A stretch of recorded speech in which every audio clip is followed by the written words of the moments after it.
Zumbe, zumbe, zumbe na lela. Zumbe, zumbe, zumbe na lela. Zumbe, zumbe, zumbe na lela. Zumbe, zumbe, zumbe na lela. Zumbe, zumbe, zumbe na lela. Zumbe, zumbe, zumbe na lela. Zumbe, zumbe, zumbe na lela. Zumbe, zumbe, zumbe na lela.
Hi, everybody.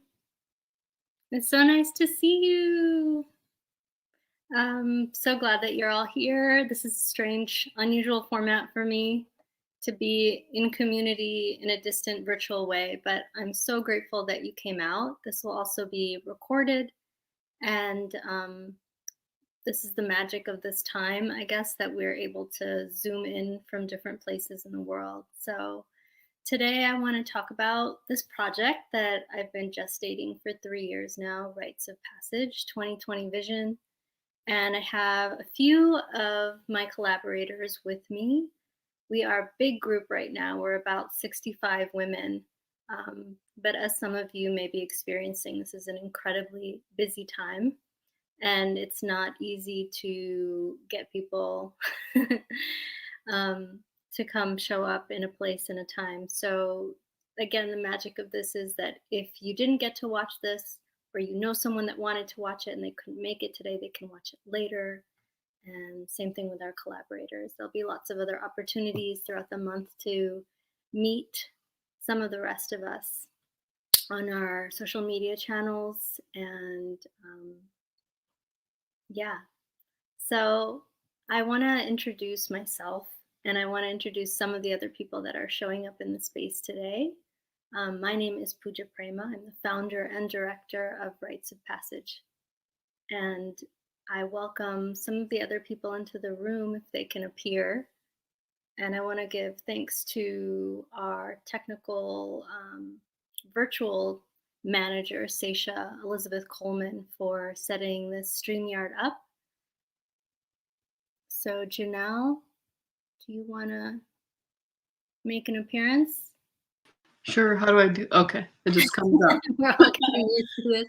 Yeah. Okay. Do you By want to number. introduce yourself? Yeah, I'm company manager of Rites of Passage, and I was just trying to remember when you and I first met. We met at my house of Great Barrington, and yeah, I'm in charge of housing, transportation. I'm kind of, what is it, the company mama in a way, and I'm grateful to be here. Thank you. Thank you, Janelle. Mhm. We both live in the Berkshires on Mohican land. We do live not too far from each other. America, are you there? Can you come on the screen? Yeah, I'm here. Nice to see you. Nice to see you, Janelle and Puya. Will you introduce yourself to the world? Yes, of course. So I'm America Lopez. I'm an immigrant from Mexico, and I am very honored to be part of this project because I feel that this is a so much needed space for women of color. So I'm very grateful to be part of this and joining you tonight. Mhm. Yay. So we are a community of women of color, and I don't know if the mic is being funny. Maybe if you can mute yourselves just for now. Yeah. Just do that.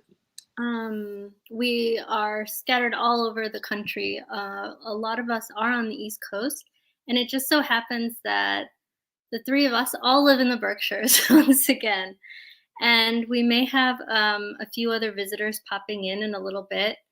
And if they do, Seisha, I guess you can just let them in. Do we have anyone else?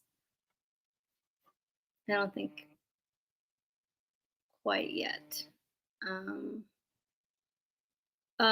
Just a note to us who are on the StreamYard call to just make sure we don't have Facebook open on any of our browsers because it will not work. All right, so I often talk about rites of passage. It's pretty much my life. Day in and day out, I'm breathing rites of passage. So I do love this project, and I'd like to take some time to share with you what it is, how it came about, how this idea even became a seed in my mind and my heart. So, as I said, I live in the Berkshires. I'm originally from South India, and I am privileged and blessed to come from a long lineage of people who worked in the performing arts. I mean, not necessarily my personal family lineage, but the peoples of my homeland in Kerala, South India. And when I was a young woman, I went back to South India. I'm also an immigrant here, moved here when I was 4.5. And I witnessed an incredible diversity of performing art forms, ritual forms in South India. And what was so unique about those forms is that they were not extraneous to everyday life. They were woven into village life and into the seasonal cycles of culture making and everything in those forms as well, whether it's visual elements or music or dance or speaking aloud. All of those elements are woven together to make what I like to call a whole work of art. So seeing that early on at a young age, that was about 20 years ago now, it really impressed on me deeply something that I didn't even know I would eventually end up doing myself, which is making theater that I call the ritual theater. And I began it here in 2012 in the Berkshires with the intention of creating site-specific work that could truly be part of creating a culture of place once again, that's connected to the land, that connects us as people with each other, and that reminds us really of why we're here. So early on in that journey of starting the theater company here, I thought about rites of passage and how we as modern people, we don't have that. And we don't have a culture or language that talks about that. We may go through experiences that are initiatory, and we're all born and we all die, which are our two major initiations in life. And as women, and a lot of my work is around women. I identify as a woman. We experience those born into female bodies experience things like menstruation and perhaps motherhood and menopause. And yet, these things, though they're so common, again, we don't talk about them and they're very taboo. You're not supposed to talk about those things, actually. And so, as an artist, I wanted to make space for those very things that we don't talk about, as well as the traumas that we experience as people in the modern world, and how would we heal and metabolize those experiences so that we could be more who we are, more in our power, and more connected to those lessons. So, what I saw when I was thinking about Rites of Passage was a house. And this house would have many rooms, and each room would represent a stage or a theme in women's lives from birth to death.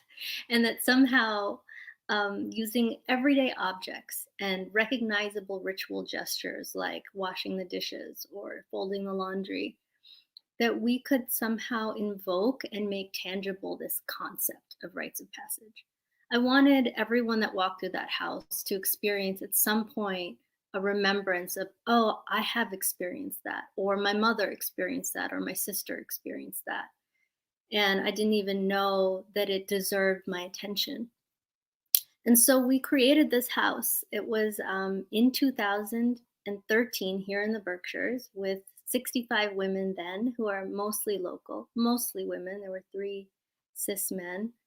And we had this house open for just 3 nights and an audience of about 350 that traveled through 20 rooms of this house.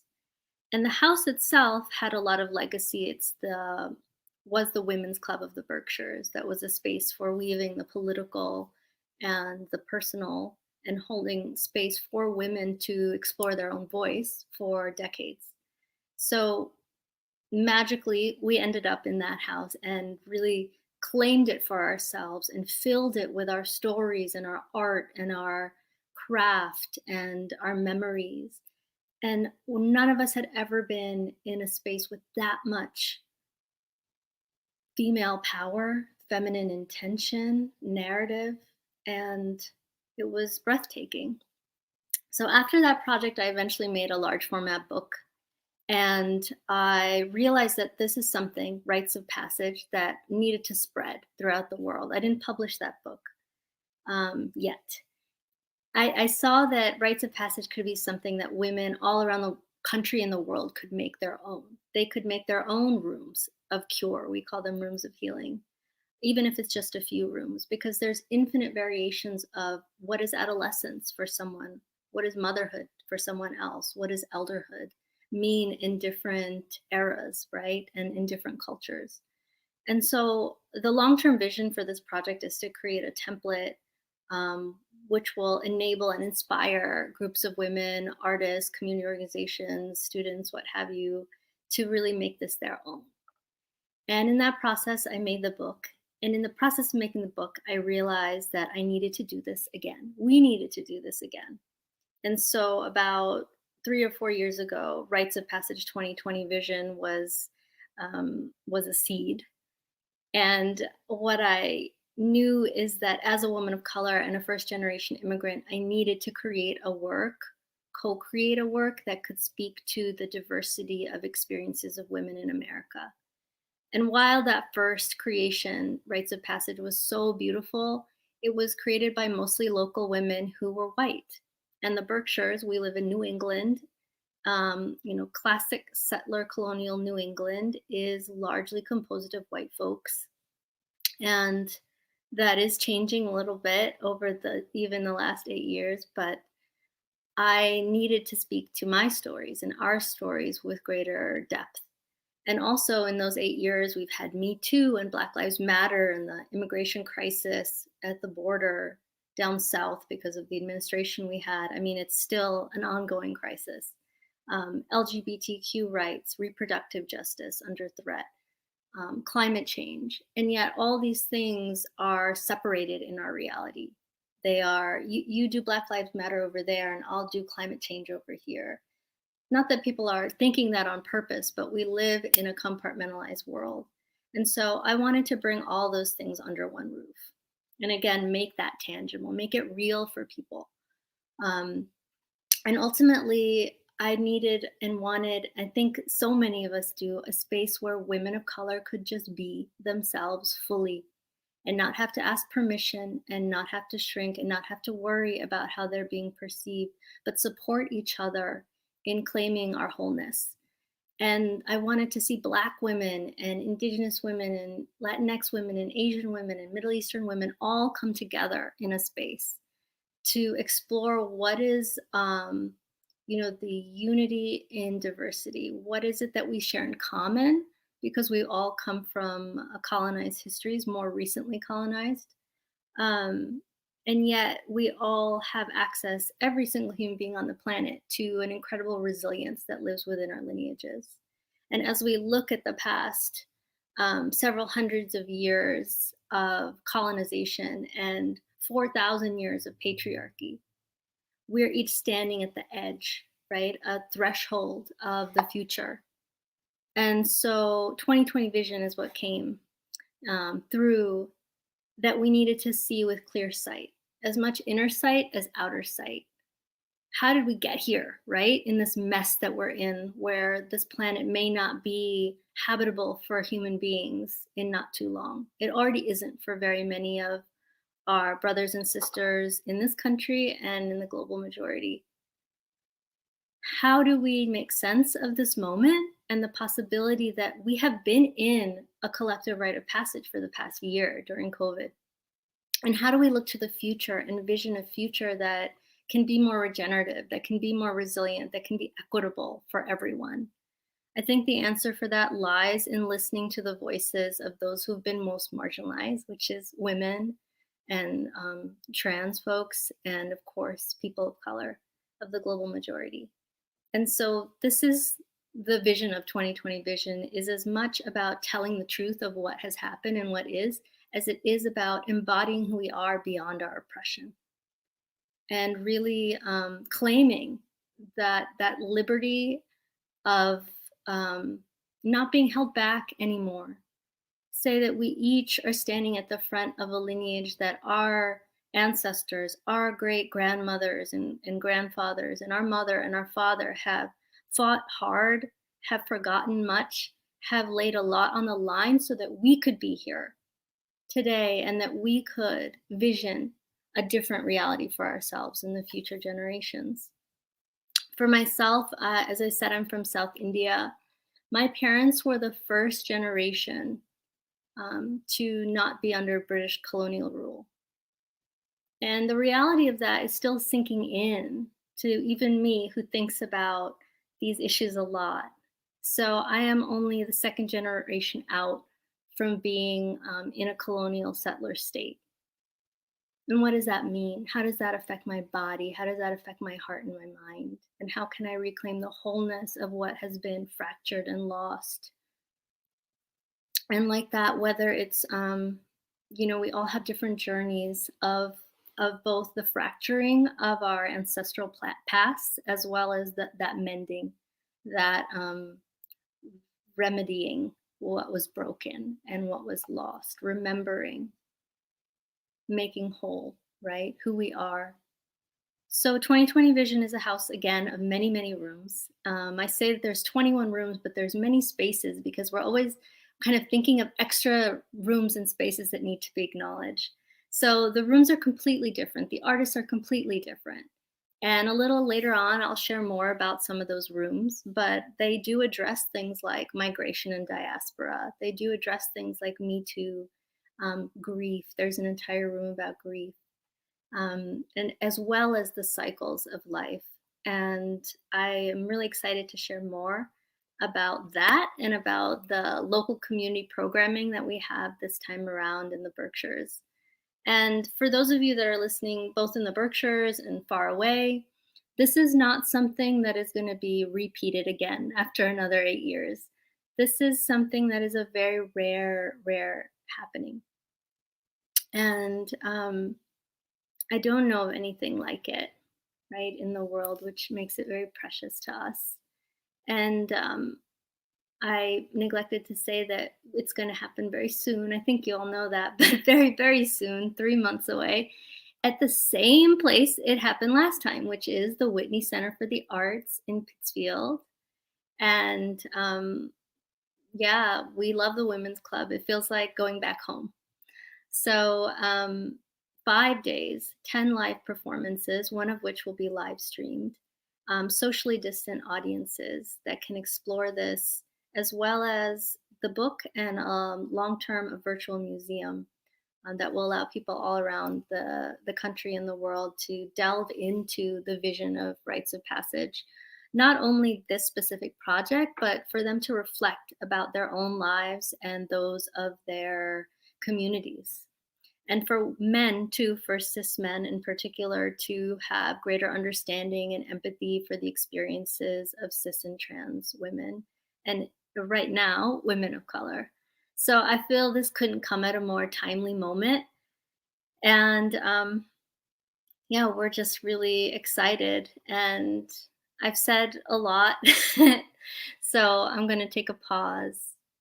And thank you for listening to that journey that I've been on personally, as this project has blossomed in the garden and gone to seed and now is being reborn again as a new garden. Janelle, I'm gonna invite you, oh, you're back, good, to speak a bit if you feel up to it. Sure. Would love to hear just what draws you and a little bit about your background and what you do, because you're a very complex human being. We all are, and that's part of what Rites of Passage allows us to explore, is that we're not, single dimensional beings. So yeah. Thanks. Awesome. Thank you, Sid. Thank you so much. Oh man, you said so many beautiful things that I kept trying to pinpoint. I want to talk about that and I know there's just so many lovely people in this project that I don't want to take up too much time, but I just wanted to say that I'm from a tribe. Take up space. Take up time. Well, tiny tribe in Southern California. I grew up on the reservation there, and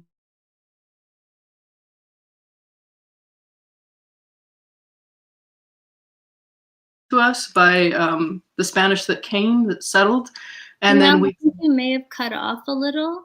Okay, I'm very sorry. I'm in a rural area, so if I cut off, I so apologize, and direct it to someone else if that happens. Maybe just start from, you're from a tribe. Okay, thank you.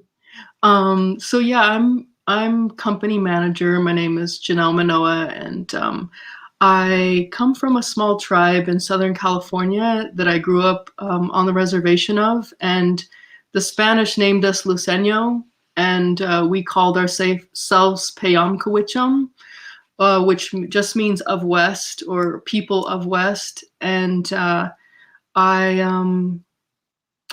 remember I've prayed for a lot of things. I've wished for a lot of things. And I know for me, ancestors are with me, because I literally, one of the quickest prayers, but the deepest prayers I ever had was, I would love to be a part of a women of color, femme, transgender, art,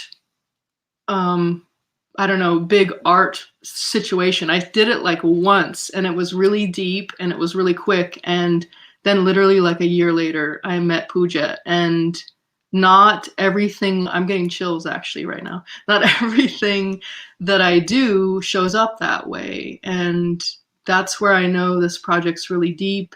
And as Pooja says, I've got many things that I have ambitions of, and I have inherited from ancestors. I've been really amazed and inspired by so many women in this project, and just the complexity and level and talent is I've never been in a room with that many people, or a Zoom room with that many people of that talent. And myself I'm an artist also. You can see a studio behind me. How does this go? There's all this gear. I'm a singer-songwriter, but I also manage my band, and I've done management. And so I was grateful to not only use some of my skill, but gain more skill with management with Pooja and the group.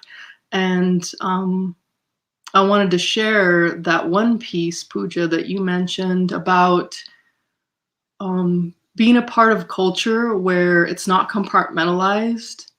To me, the art that I make it's has some pop orientation, but to me, it's the same as someone who, I don't know, who has a trade or something like that. What I do is just an offering. And I find that with so many of the women within this group, and it's so moving to be with like-minded people. And I'm surprised and not surprised because to meet so many women where there's such a grounding and such an interconnectedness with who they are, even if they're many generations within Western culture that kind of separates things.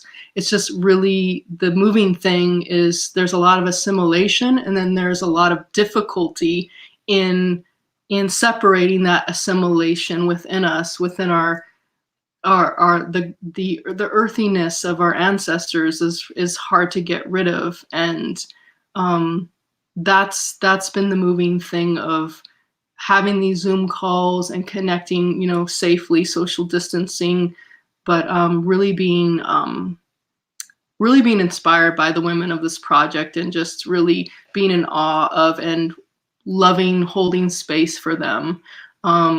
So I'm more of a creative mind, but this is where this fundraiser is helpful, because a lot of women and women of color, we hold a lot of space. And so wherever they can lend a hand, especially to women of color, femmes, trans, non-binary people, whether it's money or whether it's housing donation or anything like that, is deeply helpful for us, because I know that a lot of women and a lot of folks at this moment right now within quarantine, they're holding a lot. So I just would that piece in there. Mm-hmm. Yeah. Thank you, Janelle. Mm-hmm. Thanks for joining this wild ride. Thanks. I'm going to say awesome. Shout out to some of the folks in the chat: Michael, Doria, Africa, some of our own folks, Antoinette, Tanya. Thank you. Thank you for sharing such amazing work. Greetings also from the beautiful Berkshires. Yeah, nice. Janelle, we might swap you out, or you can stay on the screen, and we'll have America. Welcome. Thank you, Pooja. I would love you to share same about what drew you to the project, and a little bit about your life and what you do, and also 413 group and what you're doing. I would love that. Well, first of all, I would like to say thank you for inviting me to join this great group of women. I actually feel very honored to be part of this, because as you may know, a lot of women of color don't have a space to share who they are and what they want and how they envision the world, right? So this is a place where I feel like welcomed, and where I feel that I can be myself as a whole person, where I can say what I'm like for, and what I envision as an immigrant person. So as Janelle was sharing, sometimes these places are so needed for us, because there's I feel a lack of places for women of color to really share what they want and how they feel and how they use space in this area here in the Berkshires, but I feel that also this happens around the country. Like sometimes you need a niche to come and show your full self. So, as I mentioned, I'm an immigrant from Mexico. I am an activist for immigrant rights here in the Berkshires. I am very interested in having not a space only for myself, but for all the women who come. I wouldn't say after me, but like right beside me. But I am very lucky to have this megaphone and this like platform to share, right? I am very lucky. It's not that um, I wasn't chosen. It's just that I am very lucky to be part of this. So I feel that whenever one of us is at the center of a space, it opens up space for everybody else. Even though the screen is like this width, this wide, like we know that it can open up more and that it can include more women. So I am very honored to be at this moment and space at the center of it. But I know that it's not only about me, it's about like many of them, the women who in this moment I am lucky to represent. So yes, I'm part of this group called Latinas 413. And what we are trying to do is empower other women. Many of us are immigrants from Latin America. English is not our first language. So we try to make up space for ourselves and to open up doors that have not been opened for us before. I am very honored to be part of that group. It's a small group. Well, so far, I feel that it's growing. We have about 300 women here in the Berkshires, but I'm very hopeful that it's going to grow even more.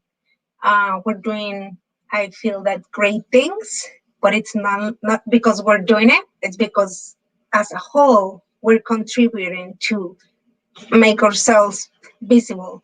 There's a song in Spanish that it says something like, now that we're together, you can finally see us, right? And that's how I feel about this.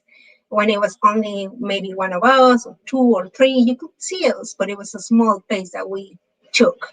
But now that it's more of us, I feel that we are finally seen. It's not that we were not here. It's not that we were not taking space. It's that it wasn't big enough. And now that it's a big group, we're taking up space, the space that I feel we deserved a long time ago. Not only because we wanted it, but because we are here. And just as a human beings, we deserve that space. So I am here as part of that group, but I'm here too as my own. And I really like to have other people who their first language is not English to be like seen, because language should not be a barrier, because it's not only a barrier to us, it's a barrier to the other side too. So this is really great. I am very happy to be here. And I hope that more people, more women especially, or people who identify themselves as women can be here in this space, share with great artists and activists and women of color around the country. So thank you. Yay. Yay. Yeah, America is so humble, because when I first talked to her, I had no idea it was such a big group. And even now she says it's a small group, but 300 is a huge group, especially in the Berkshires. I don't even think we are aware, most people who are white or used to being maybe in a certain idea of what the Berkshires is, that we have so many Latinx immigrants. That is sort of, I heard you speak to an invisibility that you and others have experienced, and that myself, I resonate. I've also experienced the feeling of being invisible in the society that is where the cultural narrative has been controlled by white people and white men particularly. And I know across the board that's something that we as Black, Indigenous, and immigrant people of color feel and experience, a kind of invisibility and lack of ability to take up space authentically, having to kind of censor or mitigate ourselves, or just not feeling understood. And I'm really grateful that you shared that about the project being a space where you can just be and other women can just be really who they are, because that's the whole point. Ultimately, Rites of Passage is meant to be a rite of passage too, as we're claiming, our own power. Yeah, I'm so glad you're part of this. And so America is coordinating and facilitating our project, Rites of Passage, called Historias de Ritos de Pasaje, with many different groups of Latinx women in the Berkshires, offering them space to share their stories about migration and diaspora. And I think, America, you can speak more to this, but ultimately the vision is for that project to continue and to grow and evolve as its own kind of exploration using the arts and storytelling here in the Berkshires. Do you want to say anything else about it? Because it's really your vision. Sure. Yes. So when I was invited to do this, I was very it was very new to me, right? So I didn't know how to approach it. But as the time passed, I was reflecting on it and trying to think how me, America's immigrant woman of Latin America, would like to be included in this kind of thing. I was thinking of how many times there's like these opportunities to share our stories, but I feel that many times our stories of immigration have to, they're kind of a parallel to stories of success. And that's not always the case that's not the first thing that happens to us, right? Sometimes you have to pass these rites of passage. Like there's something that you leave behind, the person that you were becoming is in the past, and you become someone new because of everything that is around us, whether it's culture, pressure, our families, our traditions, our culture, everything changes around us. So I kept reflecting on it for at least a couple months, and I envisioned for this room to be a place where women could gather and share their stories, their stories about who they left behind, the version of themselves, of ourselves that we left behind, and that we not necessarily left behind because we wanted to sometimes, but because we needed to. We're in a new country. We need to learn a new language and new traditions and adapt maybe sometimes to a new culture. And even though we want to still hold tight onto our own cultures and language, there's a myth, there's something that changes deep inside us and it transforms us. So I remember stories and conversations with my friends and with many women of the community that I know. And I thought that this would be what I envision for this room is a place where we, like, as women, can come together and honor the woman that we have become, but at the same time, like, offer a tribute to the one, to the women, or to the woman that we are not, because no, we're not the same one. We're different. We're different. Something has transformed in us, and I feel that very deep in myself, but I've seen it in many women that I know. And sometimes when we don't talk about this, as Puya was mentioning in the beginning, it's like a taboo. There's so many things that happen in women and womanhood that are taboos.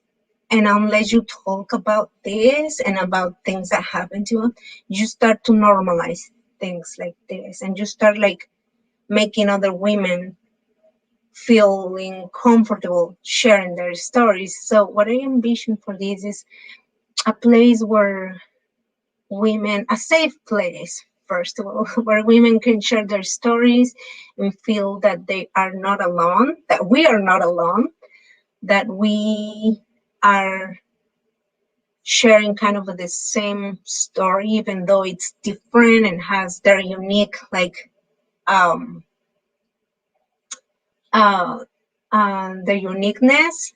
They, like, we all converge in the same place, like something is transformed in us, so we can share it. And I feel that when you understand that, or when we understand that we're not alone, we grow together. And that's what I envision for us as Latin women, to grow here in the Berkshires, to grow together, to understand that we are resilient, because that's not happening only to me, America, or to other women here, or to my friends. It's happening to many of us. And that feeling that we feel is not unique, that we're not weird, that we're not alone, that we can share it. And when we talk, then we can find the power among, like, among ourselves as a group. So I think that has been a great journey for me to realize that this can happen, and that it will impact our lives, as anyone, women, and that we can grow from that experience, that we're not supposed to, like, get sad, or get or that immigration is there's a sadness to it, but it's not all about it, right? Like, there's more about it, and we can celebrate. I'd rather celebrating than grieving, or we can do both, whatever women feel most comfortable with. But personally, it's more about, like, getting together and grieving if we have something to grieve, and celebrating if there's something to celebrate about our journeys. So that's Beautiful. I feel like you summarized the whole project also.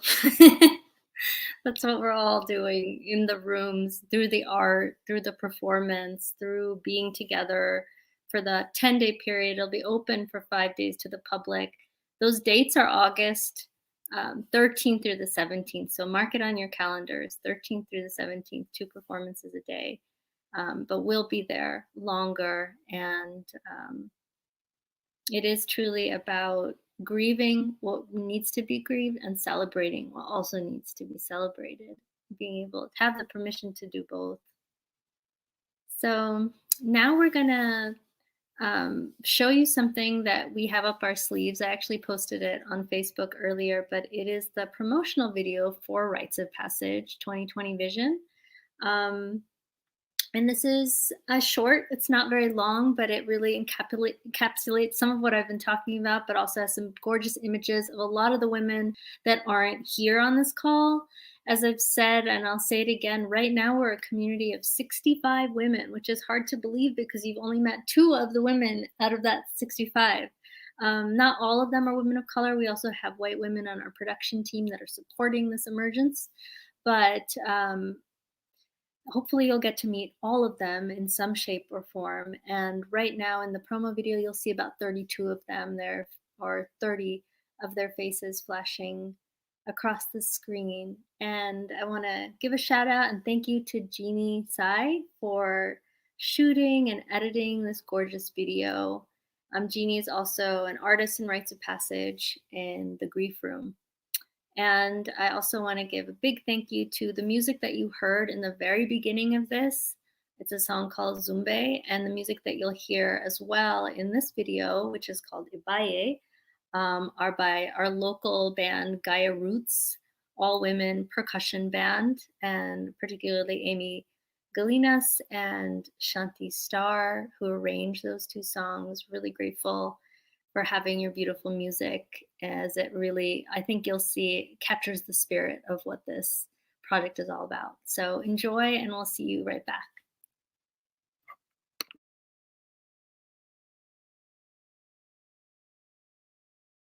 I'm Pooja Prema, founder of Rites of Passage 2020 Vision, a collaborative art and performance project honoring the lives of women of color in America.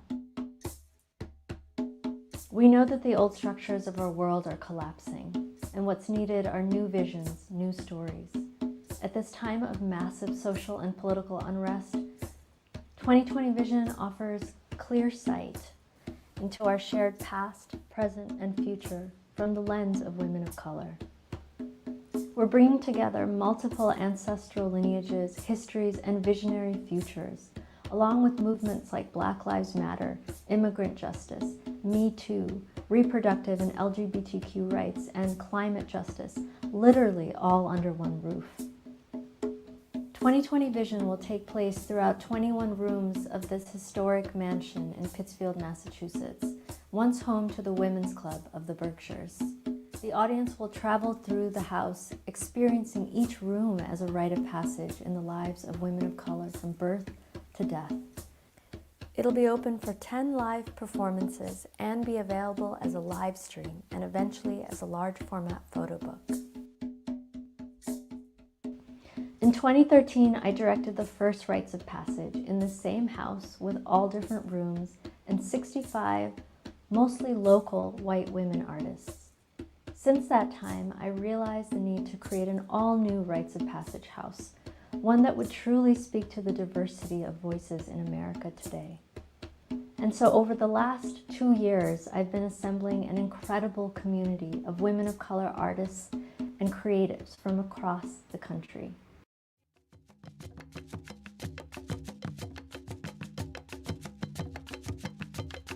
Bring down the walls, yeah. Bring down the walls. Bring down the walls, yeah. Bring down the walls. Bring down the walls, yeah. Bring down the walls. Bring down the walls, yeah. Bring down the walls. Bring down the walls of this system. Guided by a higher wisdom. Seek out a unified vision. Bring down the walls. Bring down the walls. Bring down the walls.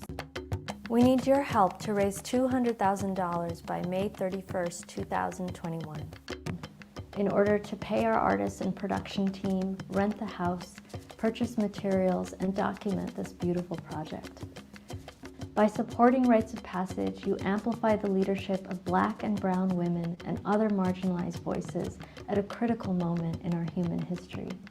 You nurture community, trust, resilience, and joy at a time when we've all felt isolated, fearful, and polarized.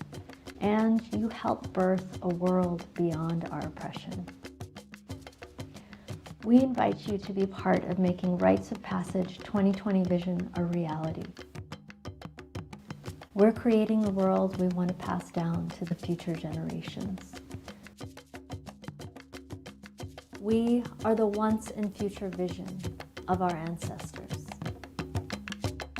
Rise up, people, rise up. Rise up, people, rise up.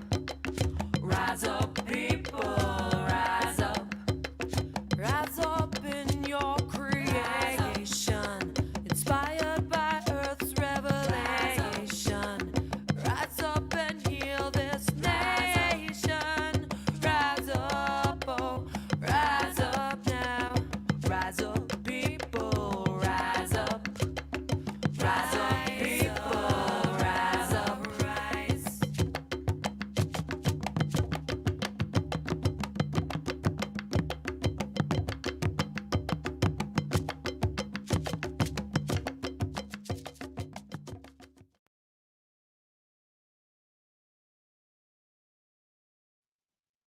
Hi, and we're back. Thank you for joining us. This is the Rites of Passage 2020 Vision launch call, and we've got a few of our gorgeous women here. We are a large art and performance collective and project that will be creating a site-specific installation, a living museum of women's lives in the Berkshires in Pittsfield, Massachusetts this summer.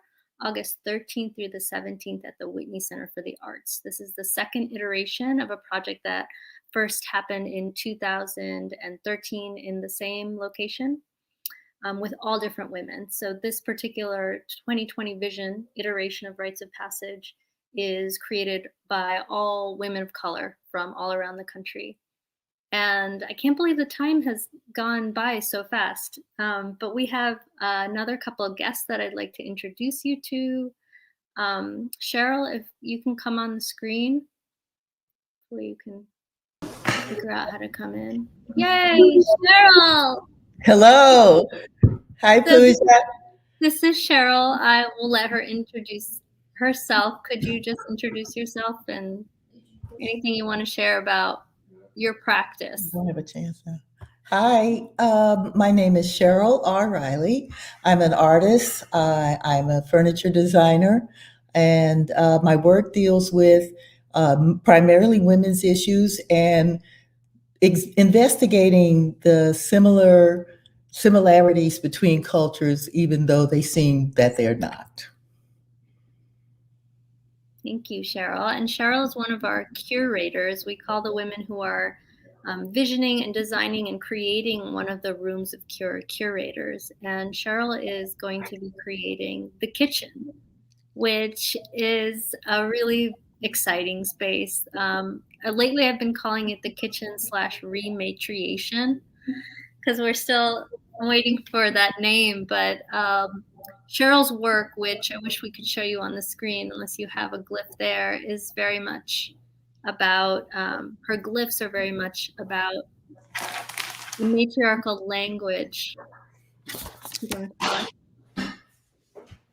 Ooh, there they are. Wow.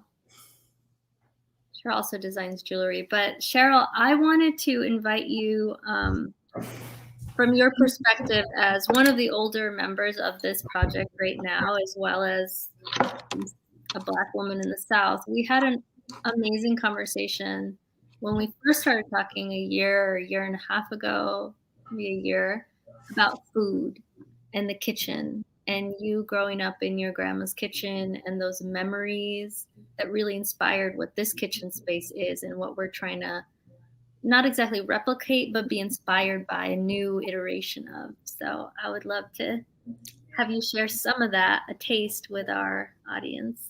Yeah, I think that like tingles went through my body when I heard your description of that space and the length of the table.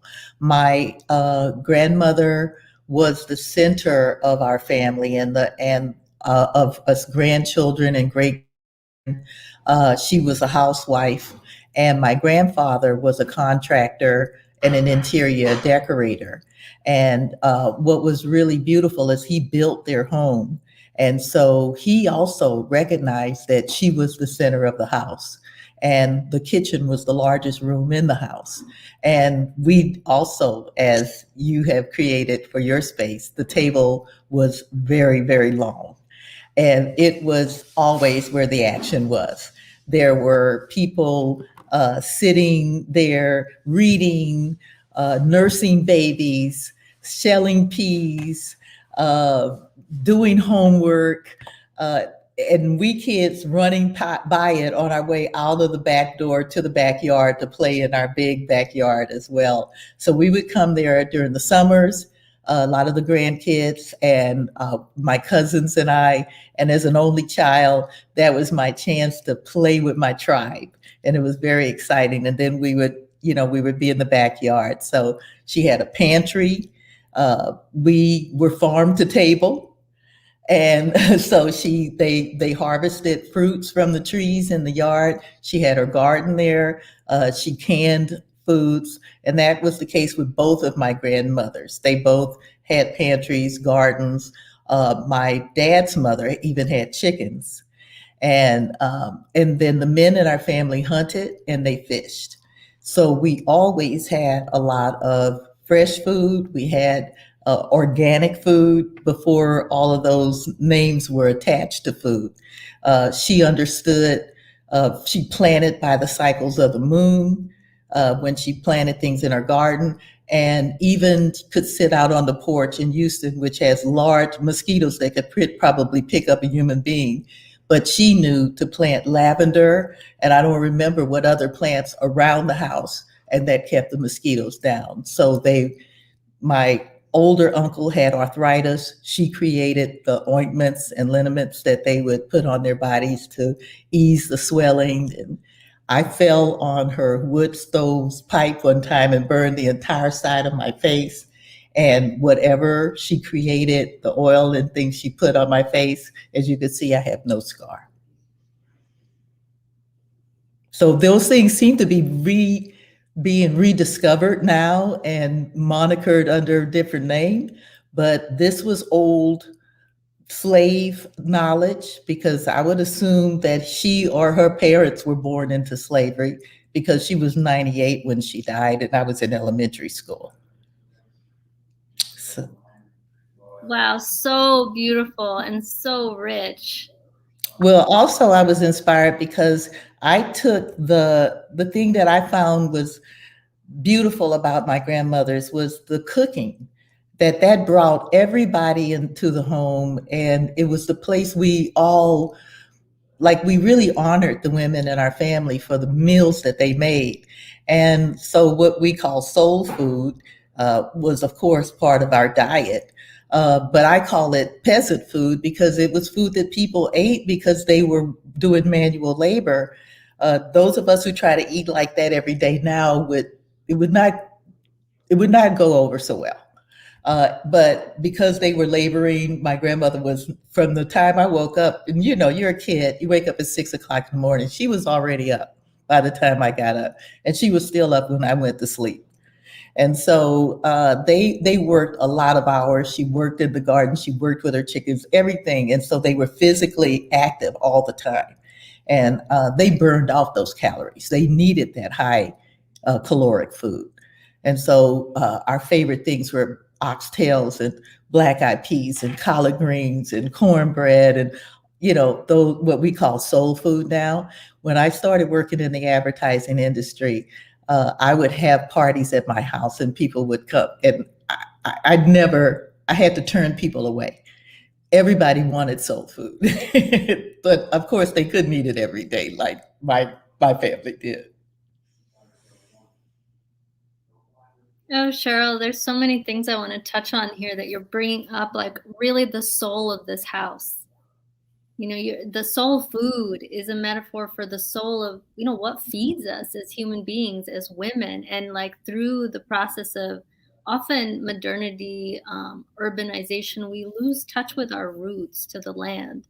Yeah. And so much of the Rites of Passage 2020 vision, clear sight, is about reconnecting with the earth, reconnecting with sustenance. I mean, a lot of folks, I think, like you said, it's making a comeback now with the new generations, but people think of people of color, particularly Black people in America, as not having access to good food because they don't, a lot of times for a reason. But we have to remember that they once lived subsistence lives, and not all Black people didn't have sovereignty. I think there's a reclamation here that you're speaking to, which is that people lived well and they knew how to live well and they knew how to take care of their own and themselves and live well too, eat well. Yeah. And those neighborhoods were taken over. Yeah, they were taken over and they were semi-rural, but then they became suburbs. And a lot of times people were kicked out of those areas. But, Houston, Texas doesn't have zoning. So you might be able to have chickens in a neighborhood if it's not a gated type of community. But those houses, my house of my maternal grandmother, it went into disrepair when finally all of her grandchildren had scattered to other parts of America, which was the freedom that they had to do. But it also ended up destroying that legacy. But no one wanted to take on that job. That was a big job to be that. And my grandmother worked so that her children could have almost all of my aunts were teachers. And so their intention was that their kids would not be that, but we lost some of that that thing that made it so beautiful to us as grandkids to come there during the summer and during Christmas holidays, and just be that tribe and have, when you woke up in the morning, and children wake up really early. My grandmother had already been up since like 4 o'clock in the morning, and her biscuits had already risen twice by then, and they were in the oven, and we were awakened by that Wow. wonderful smell of her baked goods coming out of the oven. Something else that I wanted to mention is that, like when we talk about the pantry, Sopna Heather Mabin, who's a dear friend and the curator of the Living Womb, she's a Black doula in Michigan.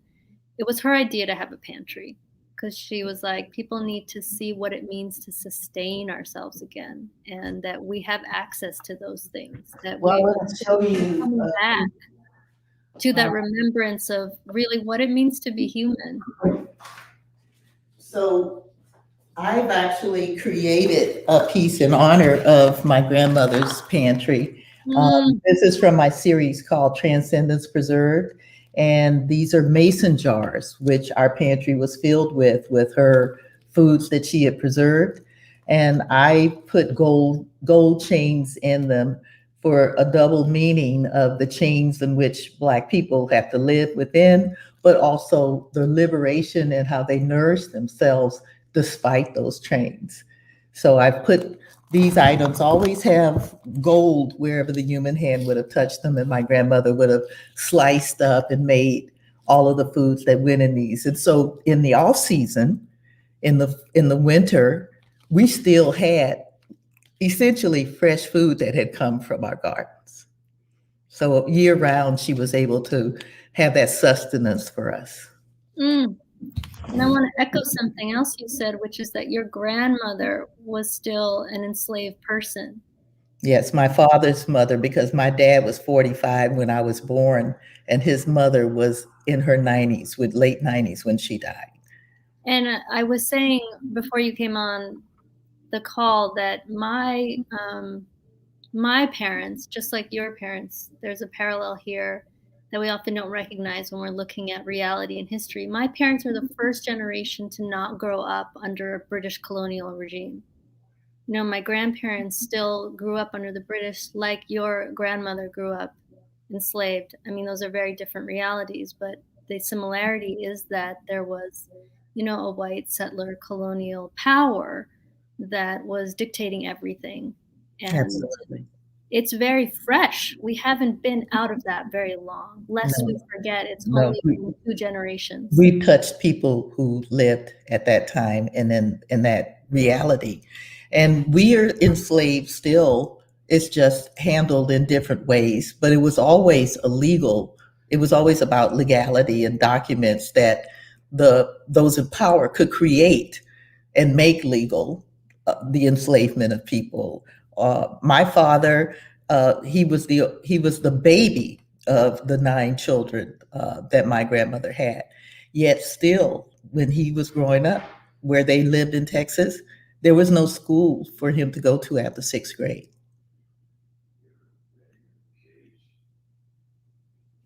So I just find that very profound. Very He thrived in any way, and because they didn't have any comparison of anything else, they just constantly worked. And so even when the government would enact eminent domain and take some of his property, because he understood that wealth is built with property, they would evoke eminent domain and take his property sometimes once the neighborhood wanted to spread into the area where he was. And he would take whatever they decided to assess the property at, even though he had been paying taxes at a higher rate on that property.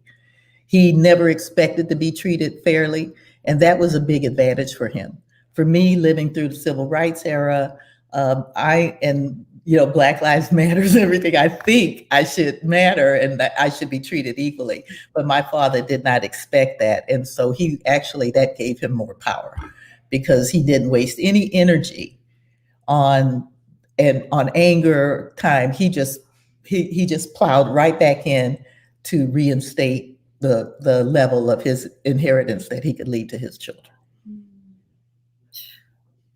Yeah, as I was saying earlier, I mean, our ancestors have fought hard, have endured much, have laid a lot on the line, worked very hard, unimaginably hard for us to get to make art, to get to make a house, which is work. It's a whole nother kind of work that Yeah. we're up to, but And we're working harder than the generations after us. If we're doing our job, they should not have to be, but there still are, because it's systemic, it's definitely something that hasn't been rooted out yet. well, thank you, Cheryl, for coming on this call. Feel free to stick around a little while, or we're gonna have one more guest and I want to thank you, Pooja, for your power. You're a very powerful woman that you could corral this many women into a program that we are all in alignment with. I think that you are a very amazing person. And yes, there's parallels for us as women all over the world, and how we are in society. And I just want to put the onus on us to raise our sons to not to continue these types of behaviors toward women and people of color, and to raise our daughters to feel their power and to be fully self-expressed in whatever their gifts are. Thank you. And it's an honor, really an honor to have you here in this project, in this community. Thank you, Pooja. So we have one more guest, I think, that I'd love you all to meet out of our 65 women. Yay! This is one of my beloved sisters. And Azaria, I'll let you introduce yourself. Azaria is a performer in Rites of Passage 2020 Vision. Hello, family. Can you hear me? Awesome. I'm sorry. There's a little bit of background because I'm outside. But I'm just glad to be here. I am Azaria Omer. I am definitely one of the performers in Rites of Passage. And, my work is about becoming aware of the trauma we as female bodies carry and how that still stops us in our lives, And so I'm all about connecting with that and having that, changing that narrative, like becoming aware of it and honoring it and then freeing it. So I'm all about resiliency and ancestral healing, and embodiment. And I'm really excited. I'm excited for this project, and I'm excited to be part of this community. Pooja, I love you. So I'm glad to be here. Well, I have a question for you, which is, first of all, Azaria is also part of the Resilience Collective, which is something I haven't mentioned. We've had a Patreon project, a collective of 9 of the women in Rites of Passage, that every month on either the new or the full moon, we make an original offering. So Azaria offers a dance class, usually a movement, ancestral healing class, and it's open to those who identify as women. You can check that out at Patreon. It's patreon.com/Rites of Passage.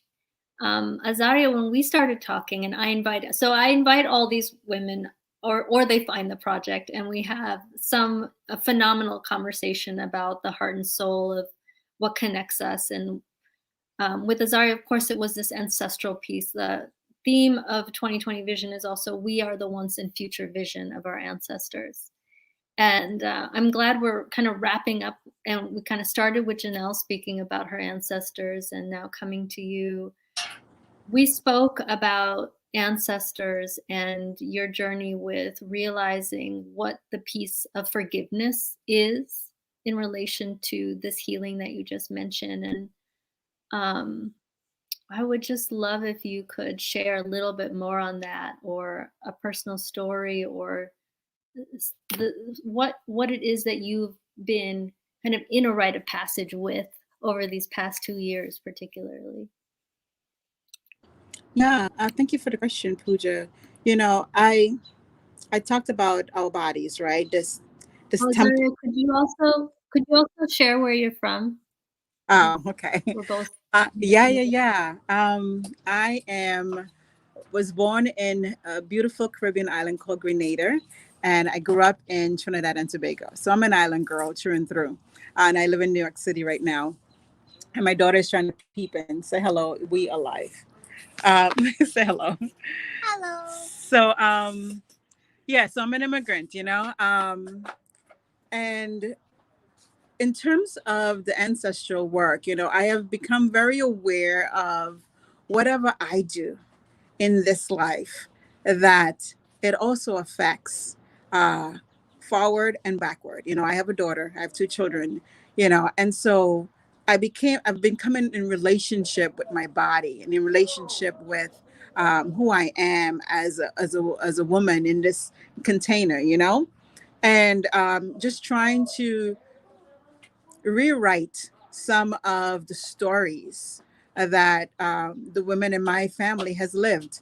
And my mother died at the age of 45, just up and died. My grandmother on my maternal side was 50. My grandmother on my father's side was also in her 50s. And so I have this history of like women, strong, amazing, powerful women, but not really living life fully. And I wanted to change that. I wanted to change that narrative, starting with me. And I feel I'm on that journey. Um, but in looking at the stories and looking at the history, I started to become really in relationship with a grandmother, and a grandmother who I realized did a lot of stuff in her life that allowed me to be here. A lot of the way she lived was she had to hide. This is a woman who grew up in the Caribbean, and my grandmother, this is my great grandmother.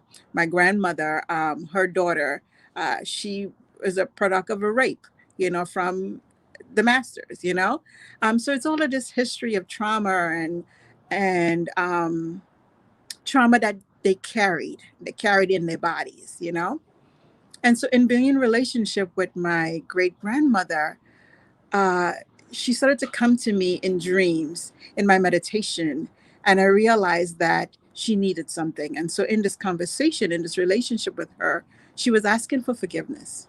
She was asking for forgiveness for what she felt that she had to do to allow me to be here, but also how that affected her as a human being, right? And I realized that I had that. I want to use the word power, but I don't think it's power. I think I had the capacity to be in relationship to her, to help her release, and to give forgiveness to her, to let go so she can really go where she needed to go. And that's where I say that the work with ancestral healing is not just healing our bodies, but it's healing the lineage, right? And that it goes forward and backwards.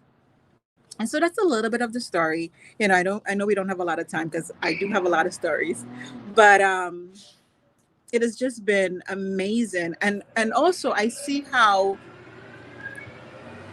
helping her in this role of forgiveness, how it has also helped me.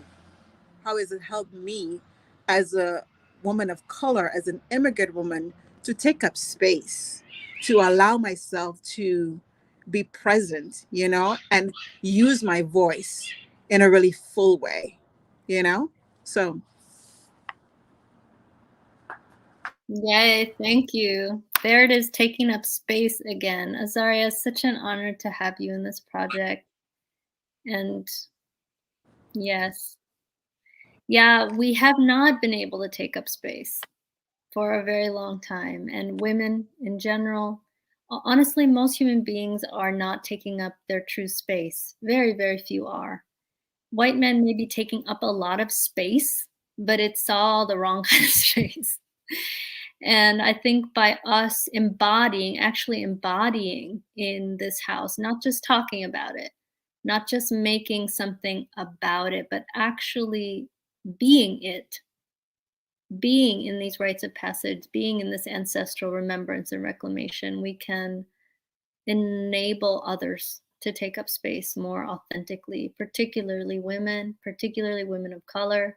It's again and again, it just keeps coming up. I mean, this is the reality of being in a woman, of being a cis or trans woman, being a person of color, is that it has not really been okay to take up space. It hasn't been safe to. Hasn't been safe to. Hasn't been, it's like we've tried, but to really feel safe to really be expressed. We know stories of, like, angry Black woman, all the different narratives, right? But to be able to really embody this body, embody, who we are, and bring that fully, I think this is just started. And I think this is why I love this project. This is why, we are taking that. We're not asking permission for it, but that we as a collective are coming together and taking that space and bringing that and saying that we have so much to share.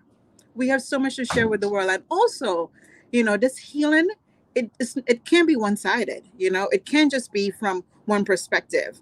And we all have to heal together. We all have to, bring that together. And I think this is where, one of the things that's beautiful about this project is that just highlighting, so many collective women. I love so much what Cheryl said earlier, for you, Pooja, and just like, shining the light on you in terms of the audacity, the courage, the, everything to be able to bring this, at a time now. And I believe that this is just the time where where people are ready to really embrace this, and see the need.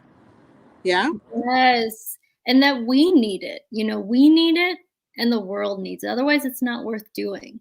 Yeah. It's a lot of work to create this, and we need a lot of support. As you can see, we are raising $100,000. We already have half of our goal, which is 200,000. So we need your help to raise the other 100 so that we can pay these beautiful, inspiring, visionary beings, these women.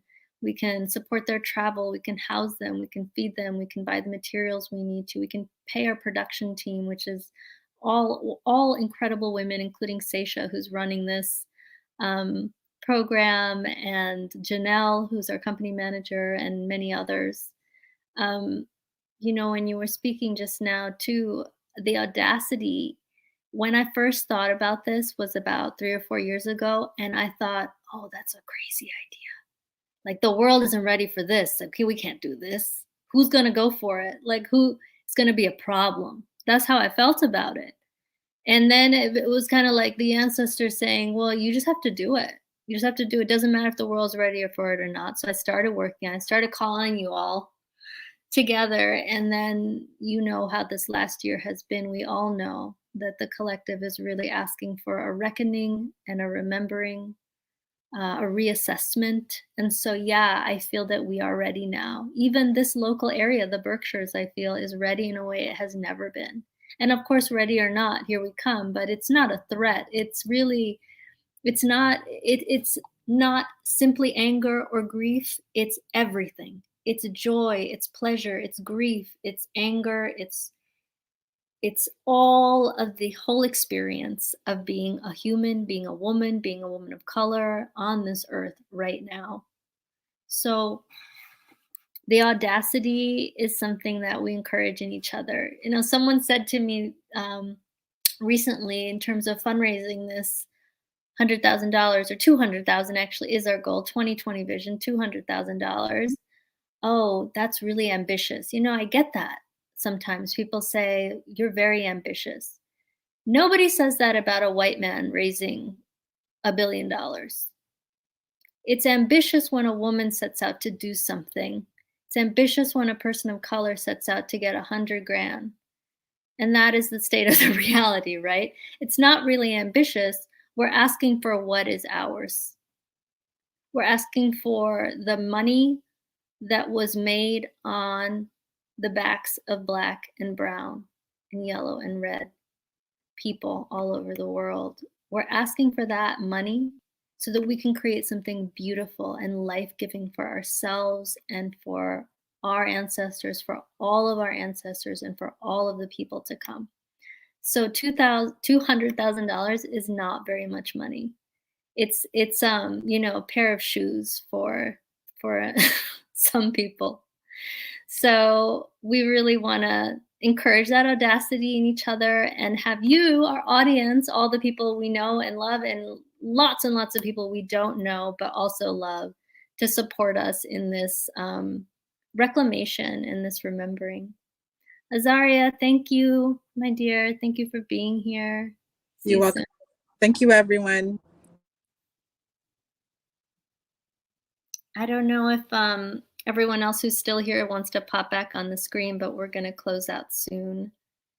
So I want to say that we are going to have, America, are you still here too? Yay, everyone's here. We are going to have a series of IG Live conversations like this, except they're going to be smaller. It'll just be me and 1 to 2 other people, curators of rooms and other creators, because this whole last year and a half of my life has been about having dozens and dozens, hundreds of incredibly profound conversations with powerful, inspiring women of color. That's my job. That's a fun part of my job, is talking to y'all. And I realized, gosh, these conversations are deep. Wait, maybe I should have a podcast, but I don't want to have a podcast. I thought, well, let me do an interview series. So if you've enjoyed this or you couldn't make the whole thing, you can always rewatch. You can share. We'd love you to share this on your socials and hear these voices. Hear Janelle, America, Cheryl, Azaria, and myself, and the wisdom that they carry, the stories, and share everywhere you possibly can. Rites of Passage may be here this summer for 5 days, but its reach ultimately is far wider than that. We're creating a book, we're creating a virtual museum, a film. And so this project, as I had mentioned earlier, I'm going to say it again, the long-term vision is to create a template where women around the world and around the country could create their own Rites of Passage houses or Rites of Passage rooms, even with just a few rooms. So please do support us, share, spread the word. Thank you so much, each of you, for joining this project, for saying yes to, as one of my teachers says, for taking the risk. And I learned so much from each of you. Thank you. Thank you again, Seisha, for setting up this StreamYard. And tune in to our social media to see more of these IG Lives. They'll be either Monday, Wednesday, or Friday evenings throughout the month of May. And on Instagram, we are ritesofpassage.project. On Facebook, we're Rites of Passage. You can find us really easily. And please do. Thank you so much for your support. Thanks for tuning in. Thanks for listening to these voices. And I hope that you are nourished. Have a good night.